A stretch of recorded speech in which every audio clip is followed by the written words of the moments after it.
हर 90 minute पे एक लड़की जिंदा जलती है बिल्कुल हमारे देश में। तो मतलब शौक है क्या यहाँ पे इंडिया में लोगों को जिंदा लड़की जलाने का? नहीं, उसके जो जड़ में है दहेज। बिल्कुल। तो सुप्रीम कोर्ट क्यों नहीं रिव्यू करने को कहेगा कि आपने डोमेस्टिक वायलेंस एक्ट भी ऐसा ही बना दिया, 498A भी ऐसा ही बना दिया, तो भाई कहीं तो जस्टिस मिले। कहीं तो लोग डरें।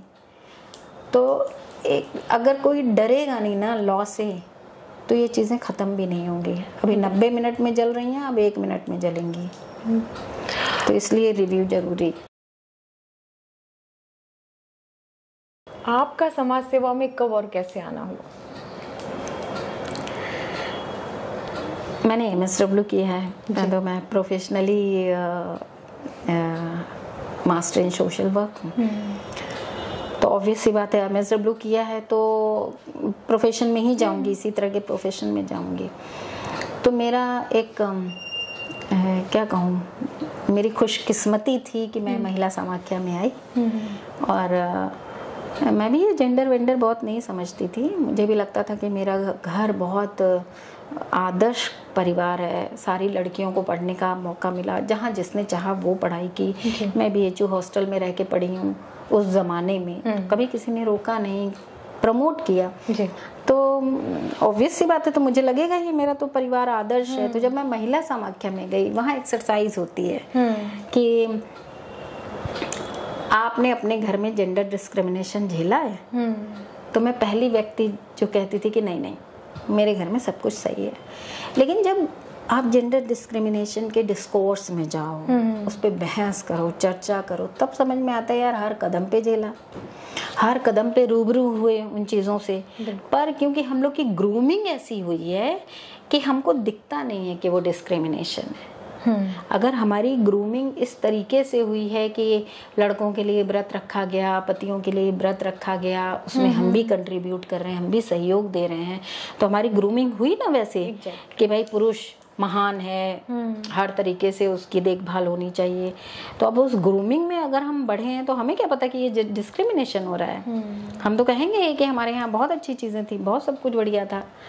लेकिन जब वहाँ मैं गई, वहाँ जो जेंडर का परिभाषा, और लगातार वहाँ बहुत सारी ट्रेनिंग्स होती थी, और ट्रेनिंग देने वाले तो इतने महान लोग थे कि जिनकी मैं मतलब कोई मुकाबला ही नहीं है उनका। कमला भसीन, आभा भैया, कंचन सिन्हा, मतलब इन लोगों का कोई मुकाबला नहीं है यार। मतलब इन लोगों ने इतना काम करके जमीन हम जैसों के लिए बनाई कि आज हम बैठ के जेंडर पे बात कर रहे हैं, हम खड़े होकर के पेट्रियार्की पे चैलेंज कर रहे हैं। मैं सिंगल वुमेन हूँ, और ऑब्वियस सी बात है सिंगल वुमेन होने का निर्णय लेना आसान नहीं है। बिल्कुल। और फिर मैंने कहा ना, मैं भी एक सो कॉल्ड ट्रेडिशनल परिवार से ही हूँ, जहाँ ये सब कुछ प्रैक्टिस होती थी। अब ये बात दूसरी, बहुत सारी चीज़ें टूटी हैं। एक तो यही टूटी है कि मैं ही बैठी हूँ बहुत बड़ा सिंगल वुमेन का टैग लेकर के। तो ये चीज़ें जो मैंने वहाँ से सीखी, तो मुझे लगा जिस सोसाइटी में मैं रह रही हूँ और जिन चीज़ों को मैंने स्वयं जिसमें पार्टिसिपेट किया है, वो सही नहीं थी। बिल्कुल। और वहाँ से सवाल उठने शुरू हुए, धर्म पे, कर्म पे, घर पे, परिवार पे। तब समझ में आया कि अथॉरिटेरियन फैमिली क्या होता है। तब समझ में आया कि आसो कॉल आदर्श मतलब औरत क्या होता है। तो हमें आदर्श औरत बनना है, मतलब वही, मतलब कोट एंड कोट आदर्श औरत बनना है, या हमें इक्वालिटी और इक्विटी के साथ आगे बढ़ना है। तो कह सकते हैं खुद पे इम्प्लीमेंट किया। ऑब्वियस सी बात है, क्योंकि और इस फील्ड में कैसे आई, महिला समाख्या में तो मैं नौकरी कर रही थी, सहारनपुर में थी मैं, है ना। महिला समाख्या में जोन वाइज थीम बटे हुए थे जी। जैसे ईस्टर्न यूपी शिक्षा पे काम करता था, वेस्टर्न यूपी हिंसा पे काम करता था। तो मेरा जो तबादला हुआ था वो सहारनपुर हुआ था जी। तो सहारनपुर हिंसा पे काम करता था। वहाँ पे 10 साल की बच्ची का केस आया, उसका गैंग रेप हुआ था। तो वो 10 साल की बच्ची का केस शुरू किया हमने, उसको परस्यू किया। और जब उसको परस्यू किया तो मैंने अब, क्योंकि मेरा एक माइंडसेट तो बनी चुका था पेट्रियार्की वगैरह को लेकर के, तो मेरा जो नज़रिया था बिल्कुल क्लीन हो गया था चीज़ों को देखने का। तो वहाँ पुलिस ने जिस तरह से उस लड़की के साथ बदतमीज़ी वाली भाषा का इस्तेमाल, मैं बदतमीज़ी वाला इसलिए कह रही हूँ कि वो जिस तरह की भाषा का इस्तेमाल कर रहा था जी, बच्चा तो छोड़ दो, मैं लज्जित हो रही थी जी। एक महिला होके। मुझे लग रहा था कि मैं शायद उसकी नज़र में नज़र मिला के आवाज़ मतलब जवाब नहीं दे पाऊंगी। तब मैंने उसको काउंटर किया पुलिस वाली को कि आप जिस तरह की भाषा का उपयोग कर रहे हैं, ये बच्चा तो समझ ही नहीं सकता, 10 साल का बच्चा, बिल्कुल, और ना ही अपनी बात समझाने का इसके पास कोई भाषा है जो आपको समझा दे। ये बच्चा जब भी कहेगा तब यही कहेगा कि मेरे साथ गलत हुआ। ये नहीं कह पाएगा कि 4 लोगों ने मुझे रेप किया। बिल्कुल, इसको वो टर्मिनोलॉजी पता ही नहीं है जो टर्मिनोलॉजी आपके कानून में है। मतलब आप चाहते हो कि ये 161 का बयान दे, उस तरीके से दे जिसमें रेप की परिभाषा भी आ जाए और प्रक्रिया भी आ जाए, सब कुछ आ जाए। आप बात किससे कर रहे हो? 10 साल के बच्चे से। फिर आप एक और घटिया काम क्या कर रहे हो? उसको कागज पेन पकड़ा के कहते हो कि अच्छा ठीक है तो तुम मेल ऑर्गन बनाकर बताओ। मतलब इससे ज्यादा और सड़ी हुई बात क्या हो सकती है? तो ये 1-2 उदाहरण मैंने दिया, पर करीब 10 दिन तक इसी तरह की प्रक्रिया होती रही। और पुलिस वालों का ये कहना, मतलब वो बहुत गरीब घर की लड़की थी, तो पुलिस का ये कहना कि अरे मैडम किसके लिए आप इतना टाइम वेस्ट कर रही हैं, इन सबों की औकात क्या होती है? बताइए। अब ये चीज़ें मेरे लिए बहुत दहलाने वाली थी। तो ये 10 दिन में जो भी मतलब जो चीज़ें उधर से सामने आई वो मेरे लिए चैलेंज थी। मैंने उसको चैलेंज की तरह लिया और मैंने सोचा कि मैं काम करूंगी चाइल्ड सेक्सुअल अब्यूज पे। भाई महिलाओं पे काम करने वाले तो बहुत लोग हैं, पूरा महिला समाख्या है। बिल्कुल। और जिसमें उस बच्ची पे काम कर रही थी ना मैं, ये 1996 की बात है, तब मैंने बहुत संस्थाओं से मदद के लिए गुहार लगाई जी। तो उस समय भी 2 फाड़ हो गया था संस्थाओं में। जैसे बच्चों वाली संस्थाएं कह रहे थे कि वो लड़की है, उसका गैंग रेप हुआ है, तो ये एक तरीके से महिला मुद्दा है, तो महिला संगठन उसको मदद करें। महिला संगठन का कहना था कि वो अंडर 18 है, तो वो बच्चा है, तो बच्चों की संस्थाएं मदद करें। तो मतलब समझ सकते हो ना, कोई दोनों में आधे इधर आओ आधे इधर जाओ और मेरे साथ कोई नहीं। लेकिन उन दिनों में रूनू चक्रवर्ती थी। रूनू भी देखेंगे ये, तो मैं उनको यहीं से सल्यूट कर रही हूँ। रूनू चक्रवर्ती थी, उस महिला ने मेरा साथ नहीं छोड़ा जी। रात में जाना था पुलिस के यहाँ, बिरात में जाना था पुलिस के यहाँ, वो हमेशा मेरे साथ रहती थी। थोड़ा डरती भी थी, वो कहती भी थी कि रंजना कुछ हो ना कुछ हो ना। हम कहती दीदी अब तो जो होना है हो जाएगा। लेकिन उन्होंने मेरा साथ दिया। जागोरी एक संस्था है दिल्ली में, उसके लोगों ने मेरा साथ दिया। और कुल मिला के उन लोगों को जो बहुत ही दबंग लोग थे, बहुत पॉलिटिकल पावर वाले लोग थे, उन सब को जेल हुई। क्या बात। तो जेल हुई तो एक करेज भी आया, क्योंकि उस केस को हम लोगों ने रीओपन करवाया था यहाँ के डीजीपी से मिल करके, लखनऊ के डीजीपी से मिलकर। तो वो एक करेज आया और वो हमारा एकदम नया काम था। और मैं नई निकली थी। तो आप कोई काम करने नया निकलिए और एक बड़ी चीज़ हासिल हो, तो आपको लगता है कि ये जो रास्ता आपने चुना है ये नितांत बढ़िया रास्ता है और ये आपको किसी न किसी बदलाव की तरफ ले जाएगा। तो वहाँ से हमारी चाइल्ड सेक्सुअल अब्यूज़ की लड़ाई शुरू हुई जी। तो वहाँ से काम छोड़ के आ गई बनारस। बहुत ही क्योंकि वहाँ पे चाइल्ड सेक्सुअल अब्यूज पे काम करने का स्कोप नहीं था। महिला समाख्या महिला संगठन थी ना, बिल्कुल। तो वहाँ स्कोप नहीं था, तो वहाँ छोड़ के आई बनारस। बनारस में मैंने एक स्टडी की, क्योंकि आपको जब किसी मुद्दे पे बात करना होता है ना, तो आपको एविडेंस चाहिए।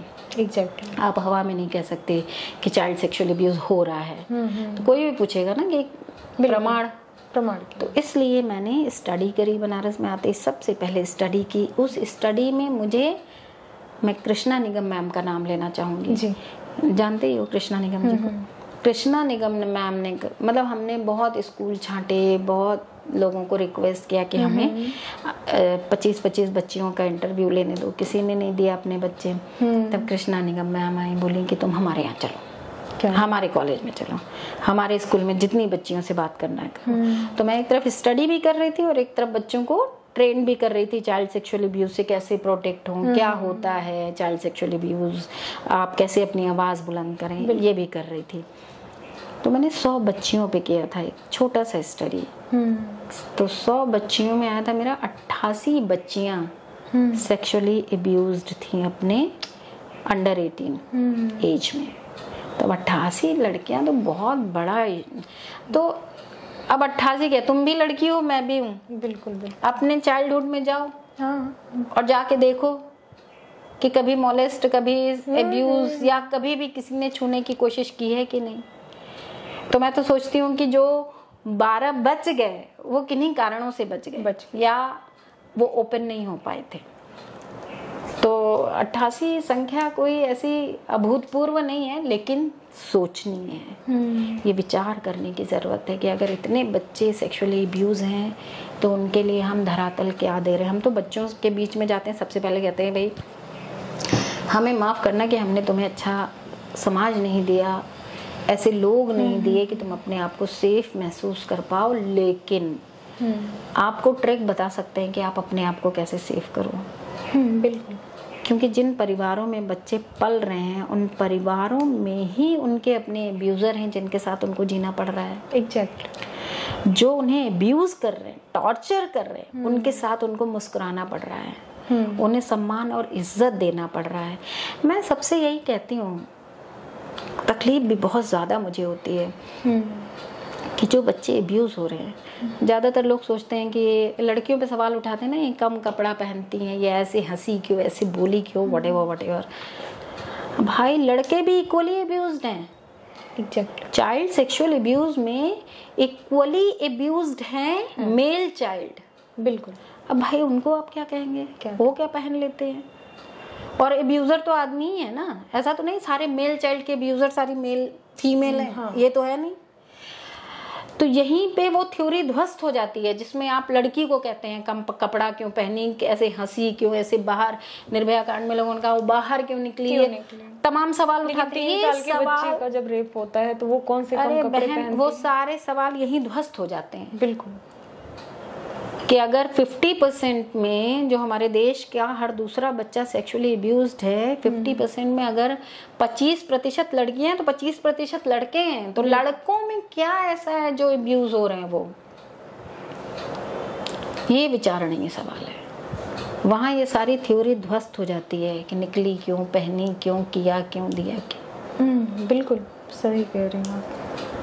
तो ये बातें बहुत बड़ी विडंबनाएं हैं ये, और बहुत इस पे काम करने की ज़रूरत है और खुद पहल करने की ज़रूरत है पेरेंट्स को। जब मैं काम कर रही थी चाइल्ड सेक्सुअल अब्यूज पे, मैं बता 96 में वहाँ नौकरी वोकरी छोड़ के आ गई, यहाँ 97 में संस्था ही बना ली मैंने।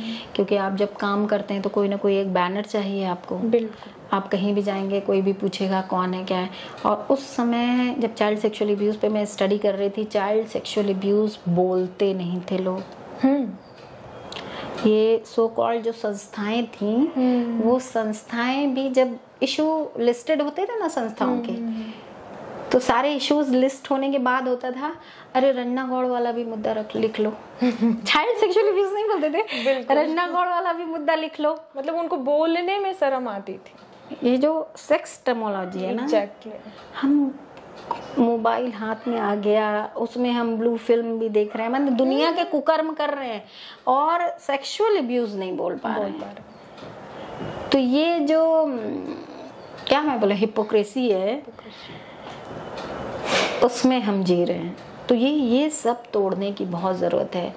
तो तब से मैं चाइल्ड सेक्सुअल अब्यूज़ पे आवाज़ उठा रही हूँ, और तब से मैं घूम के स्कूलों में घूम के जहाँ कहीं हमें बच्चे कलेक्ट मिले, वो स्कूल सबसे अच्छा प्लेटफॉर्म है। शायद ही कोई स्कूल छूटा होगा जिसमें चाइल्ड सेक्सुअल अब्यूज़ पे बच्चों को ओरिएंटेशन ना मिला हो। बहुत बढ़िया। और अभी हम लोग साइबर सेफ्टी को लेकर के कैंपेन शुरू करने जा रहे हैं, हो सकता है अगस्त सितंबर तक करें जी। उसमें अब क्योंकि एक नया आ गया, मोबाइल सबके हाथ में आ चुका है, और कोरोना के बाद बच्चों की पढ़ाई भी मोबाइल से ज़्यादा होने लगी है। तो ऑब्वियस सी बात है, बच्चे हैं, एक्सेस हो गया है अगर मोबाइल का, तो मोबाइल की दुनिया तो बहुत बड़ी है, और उस बड़ी दुनिया में उन्हें कहाँ जाना है, कहाँ नहीं जाना है, किन से बात करनी है, नहीं करनी है, बहुत बार पता होता है, बहुत बार नहीं पता होता है। बहुत सारे बच्चे ट्रैप हो जा रहे हैं। बिल्कुल। अब ट्रैप जो बच्चे हो रहे हैं वो एक पता है कि नहीं, जब कोरोना चल रहा था उस समय जब बच्चों की ऑनलाइन क्लासेस हो रही थी, तो ऑनलाइन क्लासेस में ही किसी लड़के ने किसी लड़की की न्यूड फोटो डाल दी। अब न्यूड फोटो डालने का मतलब क्या है, सारे बच्चों ने देखी, तो उस लड़की ने सुसाइड कर लिया। कहाँ प्लेटफॉर्म है, बच्चा कहाँ जाके बताए? बिल्कुल, ये भी एक बहुत बड़ी परेशानी वाली बात है कि उसको ये तो पता है 1098 में आके कोई हमको मार खाने से बचा लेगा, लेकिन हमारे मोबाइल में कुछ आ गया है, वो कैसे हटाया जाए? कैसे हटाया? वो कौन हटाएगा? और अभी आप कुछ भी मतलब ओपन करने के लिए खोलिए तो उसमें कई तरह के पॉपअप होते रहते हैं, तो कितना कर बच्चा बच सकता है? वही बात है। तो इसलिए बेहतर है कि बच्चों के साथ साइबर को लेकर के कैसे उसको इस्तेमाल करें, कहाँ पे जाएं, कहाँ ना जाएं, ट्रैप होने से कैसे बचें, काफ़ी चीज़ों का ध्यान।